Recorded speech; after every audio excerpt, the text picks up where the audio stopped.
Fine. మీ మత్తు వదిలిందా? First thing అయితే నేను ఫస్ట్ సింహ గారి కన్నా ముందు అడగాల్సింది సత్య గారి గురించి. సో ప్రీ క్లైమాక్స్లో దర్ వాజ్ అ సీన్ కదా, అంటే లైక్ ఆయన డ్యాన్స్ చేస్తారు చిరంజీవి గారి పాటకి. అసలు ఆ థాట్ ఎలా వచ్చింది? సత్య గారిని డ్యాన్స్ వేయమన్నప్పుడు ఆయన ఏమన్నారు?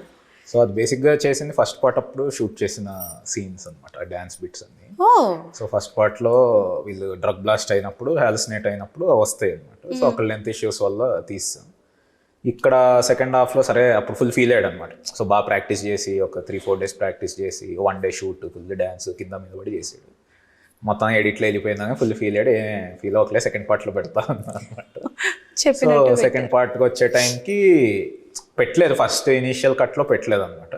కానీ ఆ పాయింట్ ఆఫ్ టైంలో మూవీ ఫ్లోలో అక్కడ కొంచెం ఏదన్నా ఒకటి హై మూమెంట్ ఉంటే బాగుంటుంది అని ఒక చిన్న ఇనీషియల్ స్క్రీనింగ్స్లో ఒక చిన్న రియాక్షన్స్ వచ్చినప్పుడు సరే అని తెచ్చి అప్పుడు సత్య అన్నాడు, నువ్వు పెట్టు ఇది చూడు వర్కౌట్ అవుద్ది, నువ్వు చూడు ఇది వర్కౌట్ అవుద్ది అని తెలుసులే, కానీ స్టోరీ ఏమన్నా అలా వద్దా ఏదన్నా, అది అసలు నెక్స్ట్ లెవెల్లో వర్కౌట్ అయింది. సో మనోడు ఫుల్ హ్యాపీ, అసలు రెస్పాన్స్ కూడా అసలు చాలా బాగుంది. మామూలుగా లేదు, థియేటర్ మొత్తం ఇంకా ఫస్ట్ స్టార్టింగ్ నుంచి ఉన్న మొత్తం వదిలేసి ఇంకా ఫుల్ బ్లాస్ట్ అవుతారు థియేటర్ అంతా.